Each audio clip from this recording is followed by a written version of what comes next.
continuano gli incontri del progetto Kim Safri sull'energia alternativa. Come Camera di Commercio noi siamo orgogliosi perché Agrigento è una delle prime a portare avanti questa tematica e abbiamo la fortuna di avere il professore Cellura che in questo convegno darà spiegazione insieme ai suoi colleghi su questo progetto e sul futuro dell'economia.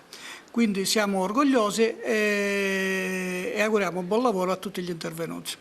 Professore Cellura, è referente nazionale del progetto che spinge verso l'autonomia energetica, ma ci sono addirittura alcune isole come Salina che è un obiettivo raggiunto. Ecco, sarà possibile anche in altre zone?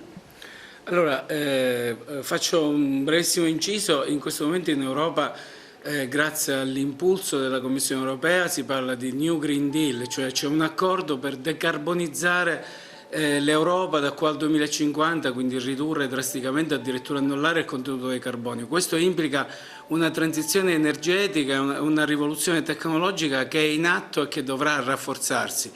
Tutto è possibile, però chiaramente bisogna attrezzarsi, ma col principio di non lasciare dietro nessuno, no one leave behind, che è proprio il tema di una giusta transizione, quindi uscire dalle fonti fossili per abbracciare le rinnovabili, le soluzioni, la decarbonizzazione, la distribuzione dell'energia, la resilienza, accrescere la capacità di sicurezza, sono tutti temi interconnessi che possono essere vinti grazie ad una sfida corale rispetto alla quale tutti i soggetti interessati possono dare un contributo. Quest'oggi noi discuteremo di queste tematiche all'interno di questo gruppo di lavoro che contribuisce a implementare e attuare quelli che sono i contenuti del SET Plan, che ricordo è l'ambizioso piano di decarbonizzazione che l'Unione Europea ha messo a punto per fronteggiare queste sfide. Gli altri partner?